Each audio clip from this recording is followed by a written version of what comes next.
참 좋으신 하나님, 오늘 또 하나님 귀한 말씀을 붙들고 주님 앞에 섭니다.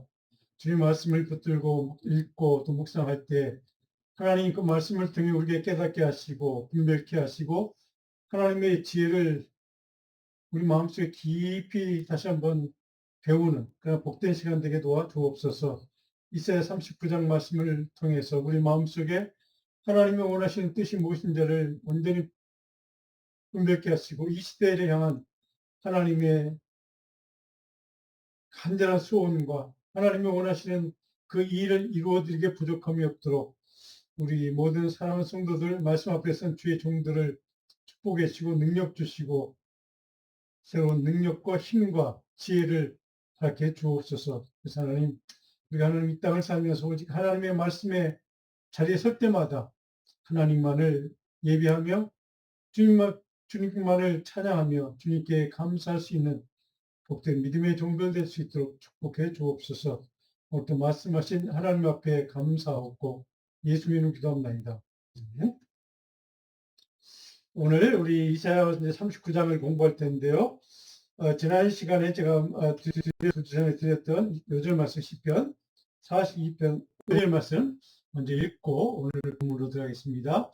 내 영혼아, 내가 어찌하여 낭망하며 어찌하여 내 속에서 불안하여 하는고 너는 하나님을 바라라. 그 얼굴에 도우심을 인하여 내가 오히려 찬송하리로다. 아멘. 오늘은 이사야 이제 39장 말씀입니다.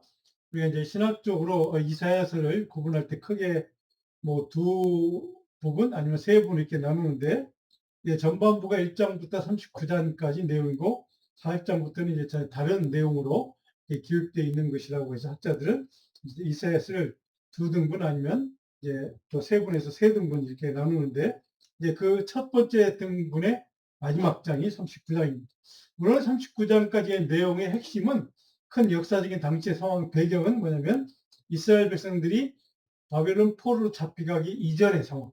그러니까 포로로 잡혀가기 전에 하나님이 그들의 죄에 대해서 돌이키라고 경고하시고 또 권면도 하시고 또 하나님께서 약속도 하시는 그런 사건들을 쭉 다루고 있는 게 39장까지 내용이라고 하죠. 40장부터는 이제 그 내용이 좀 분위기가 바뀌어서 바벨론 포로기에 이제 잡혀간 그런 이스라엘 백성들을 향해서 남은 이스라엘 백성들에게서 남은 자들 우리가 젊었지만 남은 자들 향해서 하나님께서 위로하시고 하나님이 해방을 구원을 또 바벨론 포로에서 해방시키겠다는 약속을 선포하는 그러니까 이르의 메시지로 이렇게 크게 구분되기도 합니다. 어쨌든 그 마지막 경고의 메시지 마지막 장이 39장이라는 얘기입니다. 자, 오늘 39장의 핵심 주제를 스크린을 보시고 한번 읽어볼까요? 이미 경험한 하나님은 은혜를 지키고 경건한 삶을 지속하는 영적 원리. 그러니까 하나님의 은혜를 지키고 경건한 삶을 지속하는 영적인 원리가 무엇일까를 말씀을 통해 한번 오늘 생각을 같이 해보려고 합니다. 그 앞에 제가 달았던 전제가 있죠. 이미 하나님의 은혜를 경험한 사람들.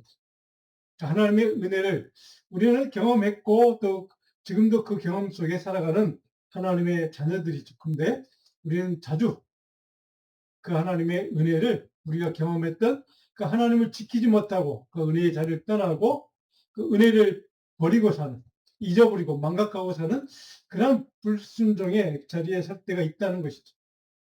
우리가 어떻게 하나님이 우리에게 주신 은혜를 늘 끝까지 항상 동일하게 지키고 그 은혜 안에서 경건한 삶을 살아갈 수 있을까? 이 영적인 원리는 무엇일까? 오늘 히스기야를 통해서 우리 한번 더 배워보려고 합니다.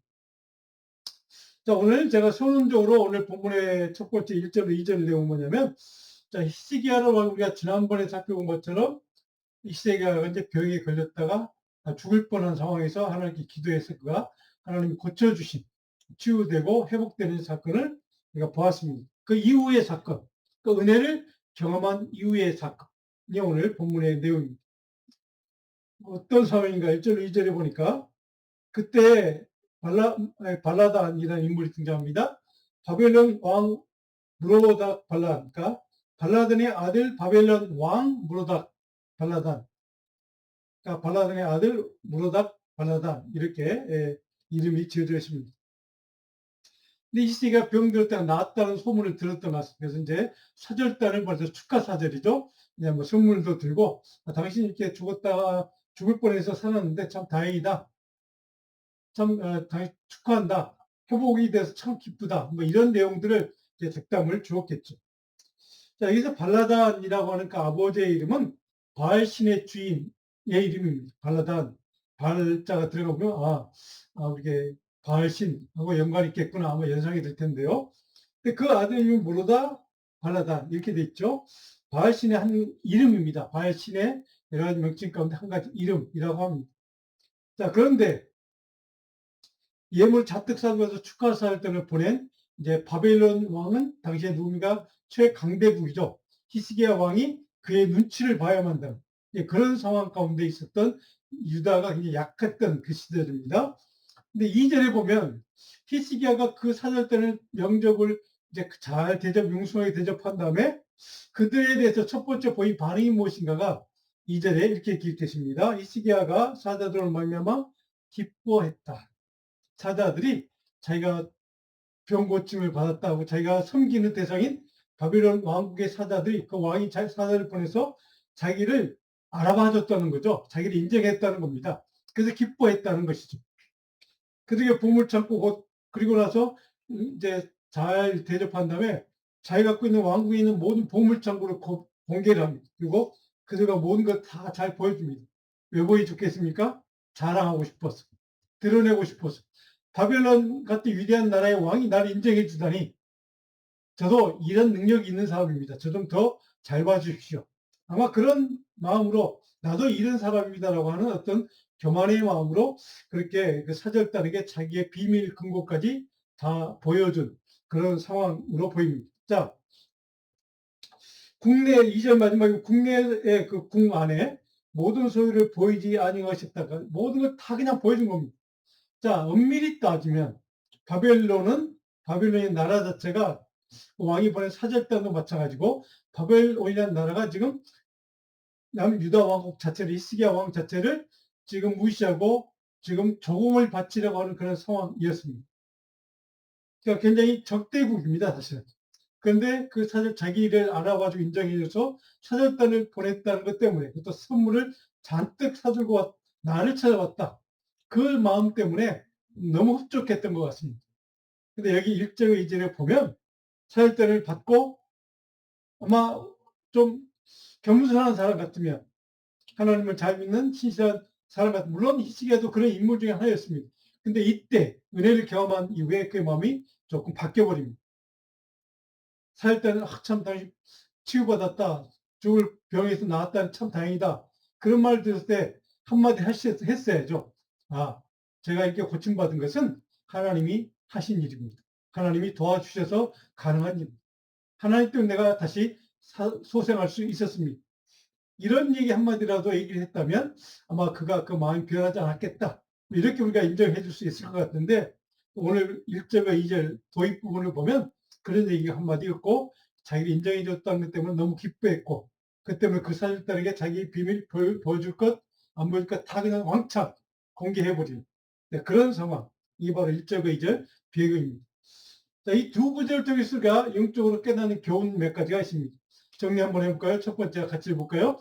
바벨론 왕 무로닥 발라단이 이시기야에게 편지 예물을 보냈다는 일제 사실이 기록되어 있습니다. 그 다음에 두 번째로 히스기야 왕이 바벨론 사절단을 크게 환대했다는 겁니다. 자기의 적국의 서절단인데 너무 인정받았다는 것 때문에 좋아했던 것 같습니다. 다른 말로 하면 적대국임에도 불구하고 그 바벨론 그 위대한 나라의 왕이 자기를 알아봐 줬다는 것. 그것 때문에 너무 크게 기뻐하는 히스기야의 모습. 근본적인 영성의 문제가 여기에 발견됩니다. 그렇게 물론 마음속 속으로 기뻐할지라도 그냥 하나님 때문에 내가 이렇게 나음 받았는데 내가 이렇게까지 칭찬받을 일인가? 내가 이렇게 사람들에게 좀 이렇게 인정받을 일인가라는 생각을 했다면 그렇게 기뻐하지는 않았겠죠. 근데 그걸 다 그 생각을 망각해 버린 겁니다. 은혜 받은 다음에 그 은혜를 끝까지 지키지 못하고 유지하지 못했던 히스기야의 영적인 약점이 여기서 드러나는 것이죠. 세 번째로 한번 읽을까요? 은혜를 경험한 사람이 의의 주이신 하나님보다 자기의 소유를 잘하는 경험. 자, 모든 것을 그 사람에게 다 보여줘서는 안 될 것까지도 다 보여준 그 태도를 보면 하나님이 은혜 주신 분이 하나님인데 그 은혜의 주이신 하나님을 망각한 겁니다. 그리고 내가 지금 어떤 것을 갖고 있는지 그들에게 보여주고 잘하고 싶어서, 그리고 당신의 왕 바빌론 왕에 가서 좀 전달해달라. 나도 이런 재물이 있다고, 내가 이런 것을 소유하고 있는, 그냥 무시해서는 안 될 사람이라고 하는 그런 마음, 그렇죠? 그런 자랑하고 싶은 과시욕, 교만의 마음, 그것이 잘 드러나 있는 모습이 우리가 1절과 2절의 내용을 통해 깨닫게 됩니다. 하나님이 그와 백성을 위해서 무엇을 행해 주셨는지를 그 기적과 은혜에 집중하지 않고, 그 지금 내가 무엇을 소유하고 있는지, 내가 무엇을 갖고 있는지, 그런 교만의 마음으로 자기 자신의 과시욕으로 그들에게 모든 것을 보여주는 그런 모습, 바로 이것을 우리는 교만이라고 합니다. 은혜를 한번 경험했다고 해서 자동적으로 교만에서 자유롭지 않다는 사실을, 히스기야 같은 이대한 믿음의 사람도 그 은혜를 경험한 이후에 이렇게 마음이 교만해질 수 있다는 사실을 여기서 깨닫게 됩니다. 동시에 은혜를 한번 경험했다고 해서 저절로 은혜를 지키고 유지가 된다 하는 것은 아니라는 사실입니다. 은혜를 지키기 위해서 끝까지 은혜를 붙들기 위해서 영적으로 노력하고 애쓰고 기도하고 하나님의 은혜를 더 붙드는 그런 믿음의 모습이 있어야 하는데 히스기야는 그것을 지금 망각했다는 뜻이죠. 네 번째로 한번 읽어볼까요? 오히려 은혜 체험 이후에 더욱 영적으로 깨어서 분별해야 되는데 히스기야는 이 부분을 놓쳤다는 겁니다. 여기에 실패를 한 것이죠. 마음 중심이 하나님이 내 삶에 무엇을 베푸셨는가, 하나님의 은혜를 생각하기 전에 그보다는 더 그것을 망각하고 내가 무엇을 가지고 있는가, 내가 갖고 소유하는 힘이 무엇인가, 내가 남들에게 보여주는 자랑거리가 무엇인가를 먼저 생각했던 그 마음속 깊은 것이 잘려본 것 뭡니까? 교만의 마음이죠. 결국 히스기야는 신앙적인 실패를 한 겁니다. 그리고 결국 그의 실패 때문에, 히스기야 왕의 영적인 실패 때문에 유다 왕 전체가, 이스라엘 왕 전체가 바벨론 포로라는 역사적인 비극을, 비참한 포로의 어떤 식민지 국가가 되고 마는 겁니다. 문제는 히스기야만 그렇겠습니까? 오늘 저와 여러분은 다를까요? 우리도 하나님의 은혜를 경험한 적이 분명히 있습니다. 그럼에도 불구하고 우리는 때때로, 종종, 자주 그 하나님의 은혜를 망각하고 지금 내 안에 내가 무엇을 소유하고 있는지, 내가 무엇을 갖고 있는지를 더 관심 가지고 집중할 때 은혜의 주인이신 하나님을 사라지고 내가 갖고 있는 그것만을 드러내고 싶어 할 때, 그래서 우리는 교만이라고 하는 겁니다. 자, 그럴 때 오늘 본문의 3절로 4절 첫 번째 주제가 뭡니까? 자신의 소유라는 착각 속에 담겨 있는 히스기야의 영적인 교만의 모습을 우리는 3절로 4절에 볼 수가 있습니다. 3절에 보니까 이렇게 읽겠습니다. 옛 선지 이사야가 히스기야 왕에게 나온 때 어디서 왕에게 왔나니까 그 소문을 들었던 선지 이사야가 이제 왕에게 직접 질문합니다. 이사야에게 그 사절단이 왔다 했는데 소문 들어보니까 드디어 어디에서 왔습니까? 뻔히 알겠죠? 그런데도 이렇게 직접 물어보는 겁니다. 왜? 히스기야의 마음 중심을 지금 따져보게 해서 그렇죠. 히스기야 이르되 그들의 원방 곧 바벨론에서 내게 왔네. 여기 단어가 중요합니다. 내게 왔다. 바벨론 왕국은 사실이죠. 그게 회복되었다는 소문을 듣고 찾아온 거니까, 자, 바벨론 나라에서 내게 나를 찾아왔습니다. 라고 하는 내게라는 단어가 강조되고 있다는 사실. 그 다음에 4절에 보니까 이사야가 이르되 그들이 왕의 궁전에서 무엇을 보았습니까? 맛보니 다 알 겁니다. 그런데도 다시 한번 확인하기 위해서 물어보는 것이죠. 그들의 내 궁전, 자, 내라는, 나의 궁전, 나라는 단어가 강조되고 있죠. 있는 것을 다 보았나이다. 그 다음에 내 창고, 나의 창고, 우리나라 창고, 국가의 창고가 아닙니다. 내 창고에 있는, 내 궁전에 있는 것은 보이지 아니한 보물이 하나도 없다. 내 창고에 있는 내가 다 보였어. 라고 하는 것이죠. 여기 강조하고 있는 그의 생각은 뭡니까? 나라는 존재를 강조하는 것이죠. 자, 여기에서 3절로 4절의 이 내용을 통해서 우리가 히스기야의 마음을 우리가 엿볼 수가 있죠. 우리 첫 번째 한번 같이 한번 읽어볼까요? 히스기야의 내면 속 교만의 동기를 우리는 하나님이 이스라엘 땅에 묻는 것이죠. 도대체 왜 그들에게 적국인데 그들에게 모든 걸 다 보여줬습니까? 그들 도대체 어느 나라에서 왔습니까? 라고 하는 것을 다시 한번 확인차 물어보는 겁니다. 하나님이 내 마음속의 동기를 한번 생각해 보라고 일부러 의도적으로 이사야가 물어보는 것이죠. 두 번째로 한번 볼까요? 히스기야의 행동과 언어 자체가 자기중심적인 사고에 사로잡혀 있는 것을 우리는 여기서 봅니다. 그것을 우리는 교만이라고 하시죠. 하나님은 하나님의 은혜의 주인이신 하나님은 사라지고 주인공이 지금 주체가 나라는 존재에 지금 집중적으로 있음을 볼 수 있습니다. 모든 일에 자기중심적인 철저하게 자기중심적인 세계관 사고를 우리는 여기서 정확하게 볼 수 있죠. 그래서 우리는 영적으로 타락한 모습이다, 교만한 모습이다라고 표현을 합니다. 그래서 우리가 계속 여기서 나라는 존재를 강조하는 이유가 그 마음 때문이라는 것을 우리는 여기서 확인할 수 있습니다. 자, 세 번째로 한번 읽어볼까요? 사람은 위기 때나 성공했을 때 어떤 반응을 하는가에 따라 영성을 우리는 알아볼 수 있다 하는 것이죠. 위기를 당할 때, 성공했을 때. 위기를 당했을 때뿐만 아니라 성공했을 때에도 그 사람이 어떻게 반응하는가에 따라 그의 영성이 어떤가를 알 수 있다는 사실이죠. 그래서 이런 말이 어디에 보니까 있더라고. 위기는 우리의 믿음을 시험하지만 성공은 우리의 마음 중심과 영성의 실체를 드러낸다는 것이죠. 우리의 영성이 어떤 본질인가를 성공한 이후에 그의 사람의 삶의 모습을 보면, 영적인 태도를 보면 알 수 있다는 것이죠. 자, 이것이 바로 오늘 히스기야를 통해서 우리가 정확하게 깨닫는 영적인 교훈이기도 합니다. 치유를 경험했고 회복을 경험했던 히스기야의 관심이 하나님의 영광보다 자기 자신의 왕국, 그 왕국의 영광에 집중하고 관심을 더 가졌을 때 형식적인 그런 가시적인 신앙인의 모습을 그는 보일 수밖에 없고, 하나님을 얘기는 하지만 마음 중심은 하나님을 떠난 상태의 그의 영적인 상태를 우리는 여기서 발견하게 됩니다. 그게 두 번째로 5절에 7절에 보면 두 번째 주제는 이겁니다. 하나님의 심판으로 바벨론의 침략과 포로 생활을 예고합니다. 무엇 때문에? 히스기야의 교만 때문입니다. 은혜 이후에 그의 마음이 변질된 히스기야 지도자 한 사람 때문에 하나님 결국 바벨론의 침략을 당해, 적군의 침략, 그토록 자기가 자랑했던 그 대상 나라 바벨론의 침략을 당하고 나라가 멸망당하는, 그래서 70년의 포로 생활을 경험하는 그런 비극에 빠지게 되는 것이죠. 5절로 7절 내용입니다. 5절에 보니까 이렇게 되십니다. 이사야가 히스기야에게 이르되 왕은 만군의 여호와의 말씀을 듣소. 하나님이 그 다 들은 다음에 이사야를 통해 이렇게 그에게 경고의 메시지입니다. 하나님의 말씀을 선포하는 것이죠.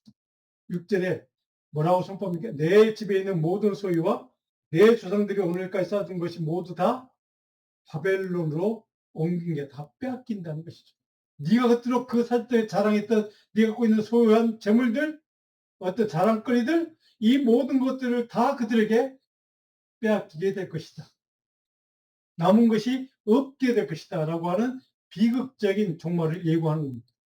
7절에 보니까 또 내게 태어날 자손 중에 물건뿐만 아니라 네가 갖고 있는 물건뿐 아니라 네 이후에 태어날 후손들, 자녀들, 사람까지, 하나님의 백성까지 실제로 보니까 자손 중에서 몇이 사로잡혀 바벨론 왕국의 환관이 되리라. 그래서 이후에 이제 앞으로 살펴보겠지만 바벨론 포로로 잡혀간 유다 왕국의 왕족들, 황족들이죠. 그 다음에 지배계층들 모두 다 잡아가 버립니다. 식민지 바벨론 자기 나라 땅으로 데려가 버립니다. 왜요? 지도자를 다 데리고 가면 바로 남아있는 사람들로는 어떻게 해볼 수가 없거든요. 저항할 생각도 못 하거든요. 그래서 그 정책을 쓴 겁니다. 지도자를 다 데려가서 바로 이 나라에 아무런 지도자가 될 만한 그런 인물 하나를 남겨놓지 않는 겁니다. 나라를 완전히 멸망시키겠다는, 표로 만들겠다는 의도였던 겁니다. 자, 우리 여기까지 보면 첫 번째 우리 교훈을 한번 살펴볼까요? 하나님의 은혜를 망각하고 교만해졌을 때 하나님의 뭡니까? 국가를 징계합니다. 지도자 한 사람의 영적인 실패 때문에 남유다 왕국 전체를 징계하는 어마무시한 그러한 징계와 심판이 철회되는 것이죠. 역사적으로 그런 일들이 참 많이 있습니다. 물론 우리나라에도 옛날 우리 조상들도 뭐, 뭐, 조선시대에만 해도 그런 임금 하나 때문에 나라가 저기 중국의 식민지가 되고 포로로 잡혀가는 그런 일들이 얼마나 많습니다. 실제로 바로 한 사람의 그 영적인 실패 때문에 하나님의 은혜를 망각했던 그 교만 때문에 이렇게 되고 만다는 것이죠. 두 번째로 10절에 보니까 이런 내용이 있습니다. 왕의 후손들, 왕족들, 귀족들 가운데 일부가 바벨론으로 포로 잡혀갈 것을 예고하는 장면이 7절에 기록되어 있습니다. 실제로 역사적으로 보면 정확한 숫자는 아니지만 아마 수만 명이 그때 당시에 이스라엘 지도층이 이렇게 잡혀갔을 것이라고 그렇게 추정을 합니다. 히스기야가 자랑했던 그 왕국의 영광이 훗날 바벨론에 침략을 당하고 공격을 당하고 식민지가 되어서 비참한 나라로 영광이 완전히 사라진, 하나님의 영광이 완전히 사라진 예루살렘 성전마저도 파괴되는 그런 비극을 당하게 되는 겁니다. 히스기야의 개인 차원의 영적인 실패가 바로 그의 교만 때문에 일어난 이 일이 그 자기중심적인 교만의 그 마음 하나가 나라 전체를, 백성 전체를 토탕에 완전히 그 도탄 어떤 멸망에 빠뜨리는, 비극에 빠뜨리는 그런 결과를 초래하고 만다는 사실입니다. 그래서 우리가 한번 우리 스크린 보고 배울 수 있는 영적인 귀중한 교훈을 한번 우리가 같이 읽어봅니다. 하나님보다 더 의지하고 자랑하는 것은 우리 신앙의 삶의 큰 약점이 되고 만납니다.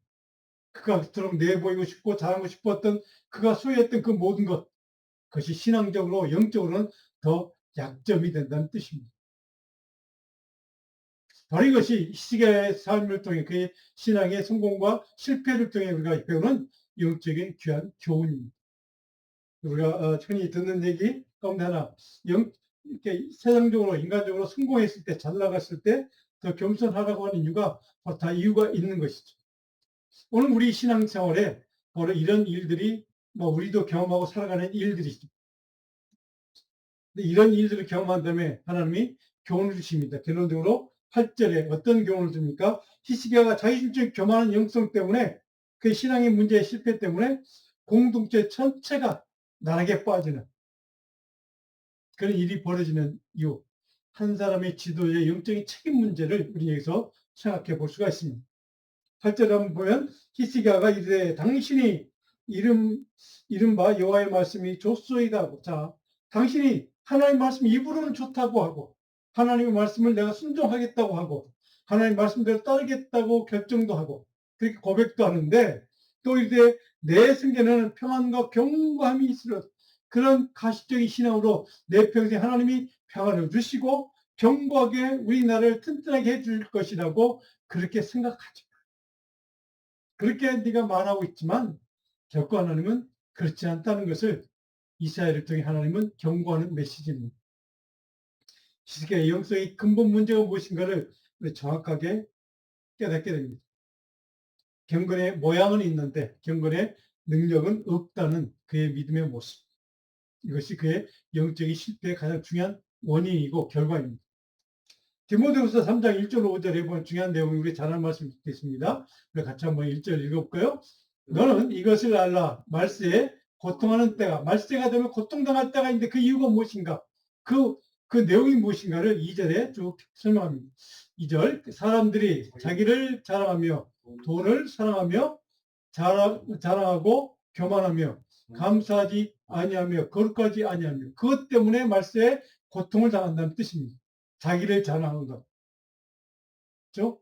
경건의 모양, 자, 4절에 자만하는 것 때문에 고통을 당한다. 쾌락을 사랑하기를 하나님 사랑하는 것보다 더하며 쾌락을 하나님보다 사랑했을 때 세상에 자기가 갖고 있는 소유물을 더 즐거워 기뻐 그래서 자랑하고 싶어하는 그 마음, 그것이 히스기야의 마음이었죠. 그것을 5절에 보니까 어떻게 표현합니까? 경건의 모양은 있으나 경건의 능력은 부인한다 라고 표현합니다. 정확하게 표현합니다. 모양은 경건한 것 같은데 내용은 경건하지 않은 그 영적인 잘못된 신앙의 모습, 잘못된 영성의 모습, 잘못된 경건의 생활, 이것이 문제라는 것을 정확하게 지적하는 말씀이기도 합니다. 그런데 5절 마지막에 우리에게 이렇게 바울서가 권면합니다. 이 같은 자들에게서 내가 돌아서리. 히스기야에게 주는 메시지요. 오늘 저와 여러분들에게 주는 메시지입니다. 이 같은 자들에게서 내가 돌이키라는 겁니다. 그래야 말세에 고통을 당하지 않고 말세가 너에게 기쁨이 될 것이다. 감사가 될 것이다. 찬양이 될 것이다 하는 것이죠. 주님 다시 오시는 그날이 너에게 참된 영광이 될 것이다. 그러므로 지금 그런 길에서 너희는 돌이켜야 한다라고 하는 권면의 말씀이 히스기야가 이 말씀을 알았다면, 이 영적 원리를 알았다면 그 같은 위대한 믿음의 사람이 그렇게 실패할 수가 없었겠죠. 근데 그는 성공 이후에 하나님 은혜를 망각했고 성공 이후에 그 마음 중심이 변질된 겁니다. 여기에 그의 문제가 있죠. 자, 고린도전서 4장 6절 한번 우리 같이 한번 읽어볼까요? 형제들아, 내가 너희를 위하여 이 일에 나와 아볼로를 들어서 본을 보였으니 이는 너희로 하여금 기록된 말씀 밖으로 넘어가지 말라는 것을 우리에게서 배워 교만한 마음을 가지지 않는 것이 너희가 해야 될 일이다. 왜 벌써 이걸 또 강조했을까요? 교만한 마음이 말세에 당할 고통의 원인이기 때문에 그렇습니다. 교만한 마음 때문에 나라가 멸망할 수도 있기 때문에, 교만한 마음 때문에 내 이전에 내 그토록 경건했던 신앙생활이, 그렇게 헌신했던 하나님 앞에 그런 믿음의 모습이 실패로 끝날 수도 있다는 메시지이기도 합니다. 그러므로 너희는 교만한 마음을 가지지 말라. 거기서 돌이키라 라고 하는 말씀을 바울서 이렇게 여기저기서 강조하는 이유가 바로 거기에 있습니다. 히스기야의 실패가 바로 저기에 있기 때문입니다. 오늘 우리들은 다릅니까? 우리 역시 마찬가지일 겁니다. 우리의 신앙생활에 실패가 있다면 바로 저 마음, 히스기야의 마음, 하나님의 영광, 하나님의 은혜는 사라지고 자기의 영광, 자기가 가진 것, 그것들을 더 자랑하고 싶어하는 교만의 마음. 바로 이것이 우리의 영성을, 우리의 신앙생활을 망치게 하는 중요한 가장 근본적인 원인이라는 것을 우리는 여기서 깨닫게 됩니다. 자, 우리 결론부분에서 우리가 영적인 몇 가지 교훈을 한번 살펴볼까요? 철저하게 개인중심적인 히스기야의 신앙생활, 그의 영성의 한계가 무엇인가를 정확하게 우리는 깨닫게 됩니다. 두 번째로, 히스기야의 자기중심적인 영성은 오직 자기 시대 평안에, 자기만 생각하는, 자기 시대만 생각하는, 후손들은 생각하지 않습니다. 내 시대만 평안하면 된다. 지극히 이기적인 자기중심적인 생각이죠. 후손들, 믿음의 후손들, 그 자녀들 세대, 여기 이 세대들에 대한 생각은 전혀 없는 그의 마음 속에 중요한 문제를 우리는 여기서 발견하게 됩니다. 세 번째로 같이 한번 읽어볼까요? 하나님의 은혜를 체험한 후 하나님 망각하고 이기적인 자기 영광을 추구하는 교만이 모든 백성들을 망하게 하고 나라를 망하게 하고 자기 삶을 망하게 하는 것. 여기에 그의 문제 원인이 있었고 오늘 우리 시대, 이 시대를 사는 저와 여러분에게도 영적인 실패가 있다면, 그러니까 무너진다면 바로 저기에 원인이 있을 겁니다.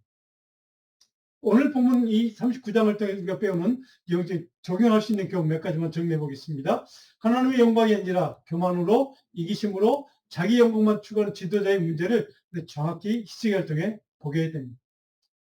두 번째로 하나님께 받은 은혜를 망각하고 하나님을 높이고 주께 영광 돌리지 않고 자신을 높이는 교만을 오늘 본문 메시지는 정확하게 우리에게 경고해 주고 있습니다. 세 번째로 하나님의 은혜를 지속하기보다 자기 영광으로 변질시키면 현재 성공이 미래의 실패를 처리하는 원인이 된다는 사실을 정확하게 히스기야를 통해 깨닫게 됩니다. 우리 영적인 의미랑 같이 한번 읽어볼까요? 예루살렘의 멸망과 바벨론 포로 후에 하나님의 구원을 소망하는 40장 이후 메시지의 역사적인 배경이 39장에서 가장 잘 드러나고 클라이맥스에 이르게 됩니다. 히스기야와 같은 위대했던 영적인 인물, 신앙의 인물이 그가 하나님 은혜를, 놀라운 기적과 같은 은혜를 경험한 이후에 어떻게 영적으로 타락하고 실패할 수 있는지, 그 원인이 무엇인지를 우리에게 정확히 가르쳐 준 말씀.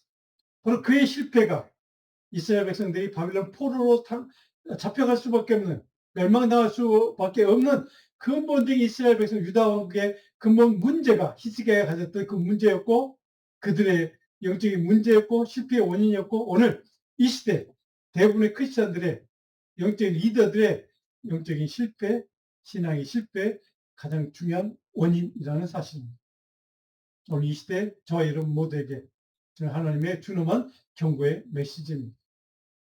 은혜를 경험한 이후에 그 은혜를 지속하고 끝까지 유지할 수 있는 부단한 영적인 노력과 싸움과 기도와 수고가 우리 있지 않으면 우리도 히스기야와 같은 영적인 실패를 경험할 수밖에 없다는 사실을 오늘 이 말씀을 통해 우리는 다시 한번 확인하고 깨닫기를 간절히 소원합니다.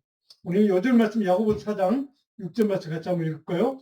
그러나 더 큰 은혜를 주시나니 그러므로 일렀으되 하나님이 교만한 자를 물리치시고 겸손한 자에게 은혜를 주신다 했느니라. 왜 야고보서를 통해 우리에게 이런 말씀 주실까요? 더 큰 은혜. 비록 그렇게 실패할 수 있지만 하나님은 우리에게 더 큰 은혜의 기회를, 구원의 기회를, 용서받을 기회를 주신다는 겁니다. 그 중요한 것은 교만한 마음을 버리고 떠나서 겸손한 자에게 은혜를 주시는 하나님. 우리의 마음을 늘 끝까지 은혜 이외에도 겸손을 유지하는 믿음의 삶을 살 때 그런 은혜를 주신다는 사실입니다. 이런 하나님의 은혜를 가지고 소망하고 저희 날마다 우리 모두 같이 하나님께 기도하며 하나님의 은혜를 구하며 하나님의 도우심으로 말씀을 통해 겸손한 하나님의 백성을 끝까지 주님 오실 때까지 하나님 앞에 그런 믿음의 영성을 지킬 수 있는 저와 여러분 복된 믿음의 삶을 살 수 있는 우리 모두가 되기를 간절히 축복하고 축원합니다. 기도하겠습니다. 하나님 고맙습니다. 오늘 말씀을 통해 우리 앞에 귀한 영적인 교훈을 깨닫게 하심을 감사합니다. 히스기야 같은 그런 위대했던 믿음의 사람도 하나님의 은혜를 체험한 이후에 놀라운 기적을 경험한 이후에 그 마음속에 겸손이 파고들었고 정말 하나님을 더 경외하는 믿음이 파고들었다면 그가 이렇게 실패할 수 없는 인물인데 그토록 위대했던 인물인데 오늘 사탄은 그 마음속에 교만이 하나님의 은혜보다는 자기의 영광이 더 중요하다는 악한 생각, 불신앙의 생각, 비성경적인 영성을 그에 심어주는 그 모습 때문에 그는 결국 영적으로 실패할 수밖에 없었던 영적인 교훈이 그래서 그것 때문에 그 나라가 망하고 그 인생이 파탄나는 그런 비극을 경험했던 그의 삶의 모습을 통해 오늘 이 시대 우리 모든 사랑하는 주의 백성들 결코 하나님의 은혜를 경험한 이후에도 그 끝까지 그 은혜를 지키고 유지하며 그 은혜를 붙들고 더 겸손히 하나님의 은혜의 자리에 머물 수 있는 신앙 믿음의 삶을 살 수 있기를 큰 은혜로 능력으로 지혜로 하나님 말씀의 권능으로 축복해 주시옵소서. 저는 끝까지 실패함이 없이 하나님께 늘 믿음의 승리자가 되는 신실한 겸손한 믿음의 백성들 다 될 수 있도록 우리 생명선교회 성도들과 우리 자녀들을 축복해 주옵소서. 감사하고 예수님 기도합니다. 네.